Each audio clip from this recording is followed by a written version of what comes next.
Bismillah walhamdulillah wassalatu wassalamu ala rasulillah. We start first and foremost by praising the King, the Master, the Sustainer, the Creator of the seven heavens and the earth. And we send peace and blessings upon our beloved Muhammad sallallahu alayhi wasallam, the greatest prophet of them all. The topic of tonight was the reality of dunya. You know, my brothers, many of you, I'm sure you've either heard my talk on YouTube or you've seen it, or you know. But the reminder benefits the believer, and I wanted to start off the night with a very famous story. I've mentioned it to you guys before, I'm sure I have. It's very famous on YouTube. I believe Yusuf Estes made it very big lately. Now the story within itself, the asl of the story is that it's an Israeliyat. Yani it's the stories from the people of Banu Israel. And as far as the hukm on these stories is, the Prophet of Allah, he says, mention their stories. We don't say they're true and we don't say they're false. So we don't derive any halal, haram. We simply take the benefit, you know, from the moral of the story. But the story within itself, my brothers and sisters, and you know, as I share it, there's a couple of things I need to clear before I start, because I know some people get upset when I mention prophets, and I use language that is the boys. You know, I speak the language of the area. And some people feel that that's somewhat disrespectful, that you should better the language. And wallahi, my intention is because I know when I use that language, people understand it better.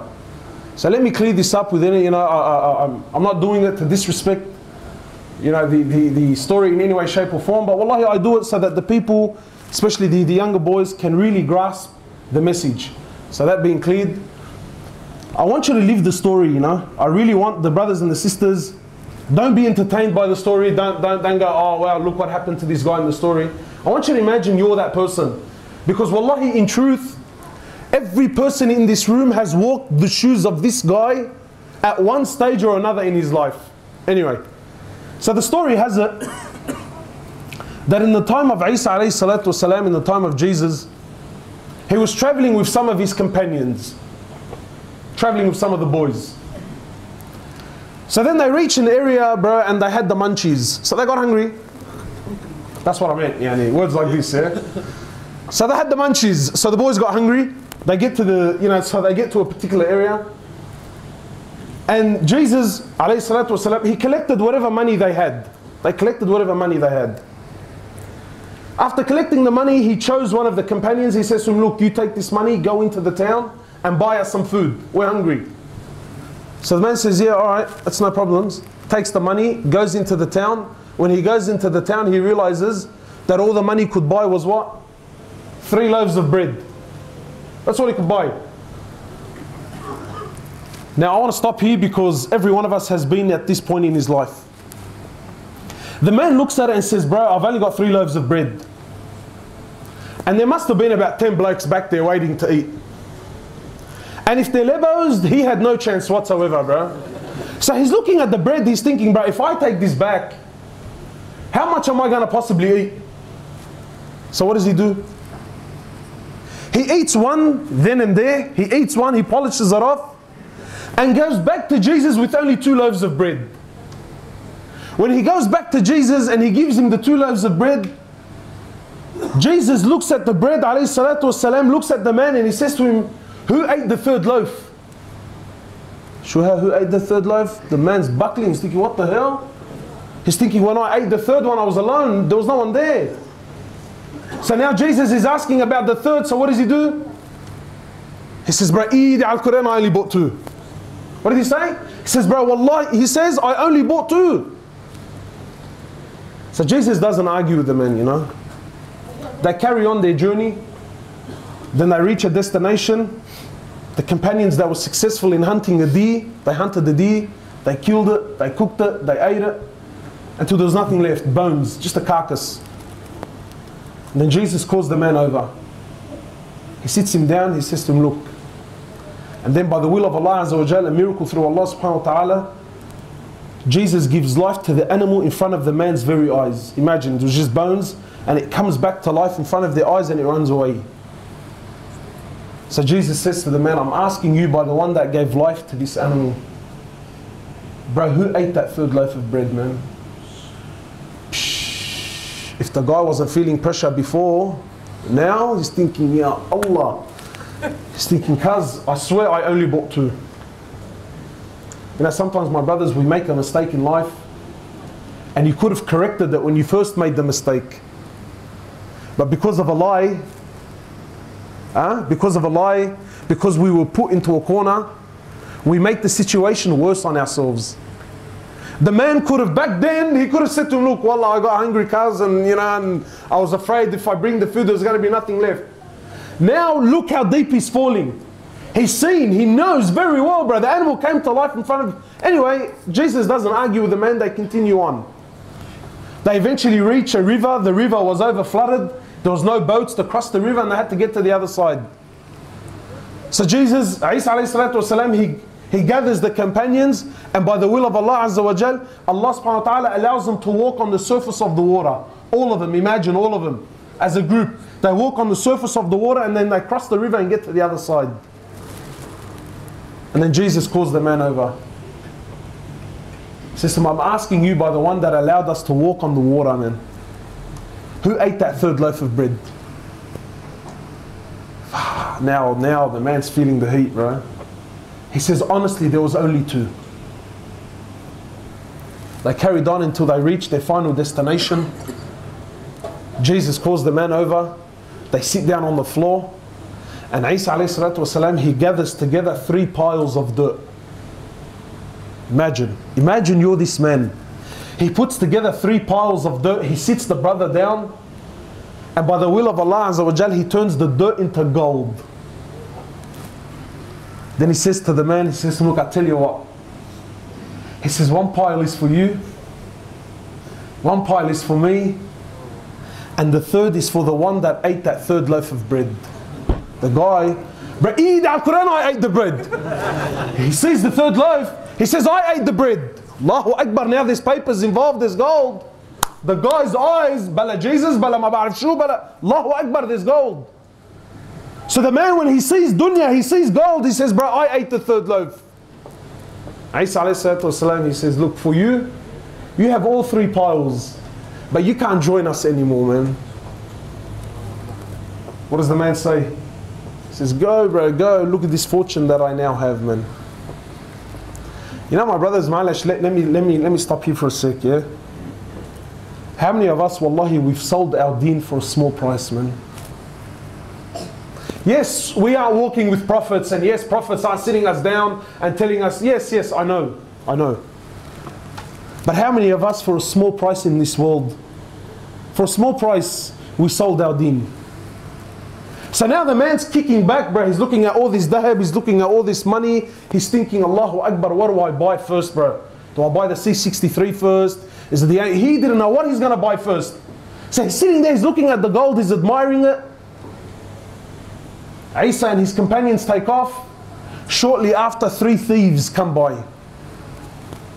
When they see the man and 3 piles of gold, the maths is pretty straightforward, bro. First thing they did is they knocked him off straight away. They killed the men. 3 thieves, 3 piles of gold, halawa. But they too were hungry, man. So one of them says, look, I'll take some money, I'll go to the town, I'll buy some food, we'll have a feed, and then everyone takes his pile of gold and we call it a day. Beautiful, man. He goes to the town, my brothers, and on the way he starts thinking to himself, you know. He's thinking, how can I get that money, man? And while he's over there buying the food, the 2 that stayed behind are thinking, how can we take his money? So they planned and plotted, and he planned and plotted. They said, when he returns, we'll kill him. They said, what? When he returns, we'll kill him. And we'll split his share in half. When the man reaches the town, he buys the food, he says, bro, 100% they're going to do something to me. So what does he do? He poisons their food. He comes back with the food. Before he could do anything, they killed him straight away. As he knew, as he planned. Wallah, they sat down, they had a feed, and little did they know the what? The food was poisoned. Wallahi, shortly after they also died. Now Isa alayhi salatu wasalam and his companions, they're walking back. They seen their former companion. the 3 thieves, and the 3 piles of gold sitting there untouched. So Isa alayhi salatu wasalam, he looks over to his companions and he says to them, this is hayat ad-dunya. He says, this is the life of this world, and this is what it does for the one who runs after it, man. That's dunya, my brothers and sisters. Wallahi, you can run and gather and collect as much as you want. You're leaving and you're leaving everything behind. You know what? Wallahi, you're leaving everything behind. And my brothers, honestly, how many of us, we've sold our deen for a very small price. And some of you think, nah, cuz me, I'm a soldier. I'm a soldier. Wallahi, my brothers, the tricks of shaitan are far greater than us. When I was in the UK, one of the mashayikh there, he was sharing his story with us. And I heard it personally, yani. It's a very famous story. Just to give you an example, one of the mashayikh there, he says, I was hired by one of the masajid as an imam. He says, I was hired as an imam by one of the mosques. He says, and I was new to the area. And really, this is a true story, so I really want you to really live it out, yeah? He says, I was the imam, and I used to take the bus from my house to the town, to that area, and then I would walk to the masjid. It wasn't far from there. And he says, because I was the imam, when I would go to the masjid, he went in his abaya and the amama and the whole shebang. He says, so I would take this bus. He says, one day I jumped on the bus, and it was a new bus driver, so it wasn't someone that he had seen. He says, I jumped on the bus, I paid him for my fare, and he gave me the change. He says, when he gave me the change, I didn't really look at what he gave me until I went back to the back of the bus. I sat down. He says, when I sat down, I looked at the money and I realized he gave me 20 pence. In the UK, 20 pence, we're talking nothing, but cents. Like 10 cents at most. He says, so like I sat there and I said, man, the guy gave me more. He said, and then the conversation started happening in my head. And honestly, how many times have you been in this position? He's thinking, you know what? It's 20 pence, it's nothing, bro, don't worry about it. Madbahdil halak, you know what I mean? Don't embarrass yourself. They're a big company anyway, bro, and really, what's 20 cents gonna do, eh? If he was a lebba 100%, he would have said, like, ruh, bro, they're all dogs anyway, bro, they're all kuffar, they're all going to hell, like, rip them. So the man's sitting there and he's thinking, bro, it's 20 cents, should I, shouldn't I, should I, shouldn't I? He says, and wallahi, for the whole trip, this is the conversation that's happening. He says, like, it wasn't about the money, it was just... And then the sheikh was saying, when I got to my bus stop, he said, when I got to my destination, he said, I got off my chair, I'm walking down the bus, I'm walking to the front door. He says, wallahi, and I'm still saying to myself, do I give it, don't I give it? He says, and then as soon as I got to the bus driver, he said, I don't know what went into me, man. He said, when I turned over to the bus driver, I said to him, look, man, you gave me 20 extra. He goes, no, I didn't give you 20 extra. He goes, I gave it to you intentionally. He said, why did you give it to me intentionally? He goes, well, for 3 years I've been looking into Islam. And he said, when I came and I seen you dressed the way you were dressed, I knew that you were an imam. He said, so today I was going to make my decision. If you were honest, I was going to embrace Islam. But if you kept that money, he said, I knew that you were liars like everyone else lies. So now the sheikh is speaking about himself. He says, I gave him the money. He says, I got off the bus. He says, when the bus drove off, he says, I started crying. I said to him, why? Because the man accepted Islam, or he was about to accept Islam. He gets me, la wallahi la. I said to him, why? He said to me, I almost sold my deen for 20 cents, bro. He said, I almost sold Islam. I sold the deen of Allah Azza wa Jal for 20 cents. Now you're thinking, bro, I would never do it. But how many of us, honestly, how many of us have sent our wives to Centrelink? Sent your wife to Centrelink in a scarf or jilbab and even taray niqab. She's got 3 kids in a pram, 1 on her hand, 1 in her stomach, and she's walking in signing papers saying, I'm a single mother. Why? Because you get a couple of dollars at the end of the week, bro. So don't tell me, oh, you know what, well, I'll never do it. Wallahi, because shaitan comes in different ways, man. How many of us heard for a little lie? Little lie, the brother's buying a C63, goes to the RTA, yeah bro, I bought it for 6 grand, man. Why? Because he pays a little bit less stamp duty. Muslim with a bead, signing on paper, lying. Why? To save a couple of bucks. He says, I almost sold my deen, bro, for 20 cents. That's dunya, man. That's dunya. What is this world? Wallahi, my brothers and sisters, what is this world in reality? In reality, malish, let me be straight out with you, man. Am I allowed to speak Quran? Am I allowed to speak Quran? I won't tell you the opinion of some sheikh. He can argue and tell me, cuz, who's the sheikh? What's his asl? What's his name? Forget it. Quran. Can I speak Quran? Allah Azza wa Jal says about dunya. And He created dunya. So He knows it better than you, better than me, better than anyone. He says, وَمَا الْحَيَاةُ الدُّنْيَا إِلَّا مَتَاعُ الْغُرُورِ. You know what one of the opinion is about mata' al-ghurur? You know what Allah Azza wa Jal is saying this world is? Mata' al-ghurur, my brothers, with all due respect to the sisters that are here. Mata' al-ghurur is a rag the women used to use as a tampon. And it's not just a rag. Allah Azza wa Jal isn't saying it's a rag. He's saying it's a used rag. Yani it's already got blood on it and it's of no benefit to anyone. This is dunya. Not my words, Allah Azza wa Jalla is saying. And He created it, so He knows it for its reality. He says, this is this dunya. This is what you're running after. This is what every one of us, deep down in his heart, is dying for, waking up for, working 12, 13, 14 hours for, bro. This, for a used tampon, bro. And I wish it's that, bro. We're punching on now because of it. We're going to war on the streets now. Muslims are bluntly killing Muslims. Why? For used tampon. We've sold our deen. Wallahi, we've sold our deen.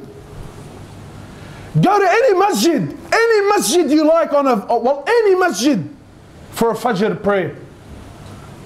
And see how many people choose Allah over dunya. Go! I'm not going to tell you, Allah, go, your own masjid, choose the own masjid you want. Go there for Jum'ah, then go there the next morning for Fajr. And then the same crowd, you know what's funny? You tell, Wallahi, brother, Deen or dunya, astaghfirullah, cuz, what are you calling me a kafir, bro? Deen, brother, Deen. Allah comes first in my life. Allahu Akbar, beautiful.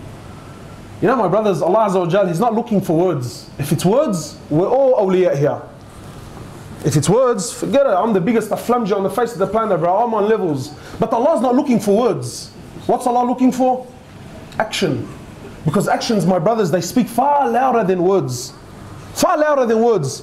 The same ummah that tells you, brother, I believe in Allah. And I believe that Allah is a Razzaq. And I believe it's Allah who gives and takes dunya. These same people, for Salat al-Fajr, everyone is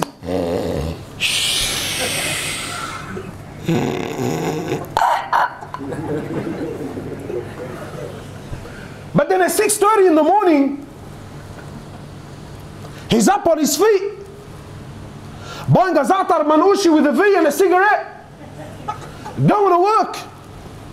I'm not saying this is haram, but seriously, what have you chosen, deen or dunya? The same ummah that says to me, nah brother, it's Allah, Allah, Allah, for Fajr is asleep. But then when he comes to work, wallahi, if his boss tells him, cuz you gotta be at 3 in the morning, like tikram ayunak, bro. What have we chosen, man? What have we chosen? So it's not about, you ask yourself, what have I really chosen? Have I chosen deen or have I chosen dunya? What has gotten the better of me? Rasulullah, he knew the reality of this dunya, man. Sometimes people think that, you know what, being a Muslim means you have to be a hater for dunya. No. The Prophet of Allah didn't come to tell us to hate dunya, no. He came to expose dunya to its reality. He came to show you how to take the best from dunya and leave the rest of it behind. He came to teach us. And he says in the hadith, He says, الدنيا ملعونة وملعون ما فيها. He says, this world is cursed. There's no good in this world, trust me. He says, and whatever in it is cursed, except what? He says, except the remembrance of Allah, more or less. He says, except the remembrance of Allah, or seeking knowledge, or teaching, or anything around this. What's this world, my brothers, really? Wallahi, my brothers, you take nothing with you. My sisters, you take nothing with you. This world is temporary. It's temporary. Today you're here, tomorrow you're gone. That's the truth.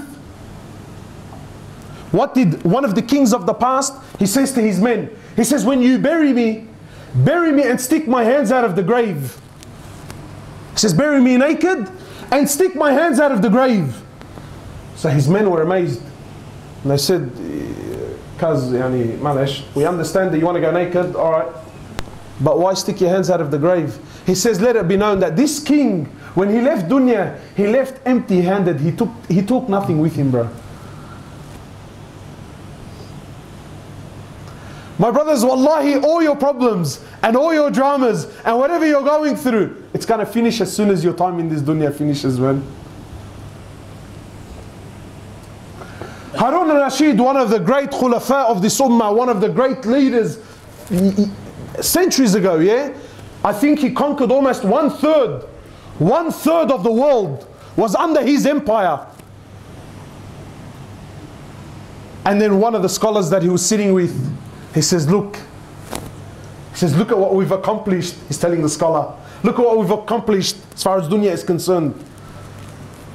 So the scholar says to him, he says to him, bro, do you know what the equivalent of your accomplishment, everything you own?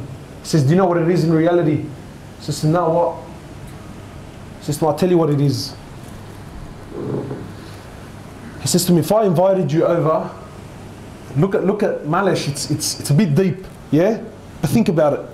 The scholar says to me, he says to me, look, if I invited you over to my house and I fed you a lot of salty food, and you became very thirsty after. Very thirsty. And there was no water anywhere. He says, and I possess the only cup of water. He says to him, what would you pay for the cup of water? He goes, bro, I'll give you half my kingdom. For a cup of water. He says to him, Taib, what if I give you the water and then you had to go toilet to do a number one and you're busting and you couldn't go anywhere and you're really busting. He says, and I was the only one that had the means to allow you to relieve yourself. He says, what would you pay for you to relieve yourself? He says, bro,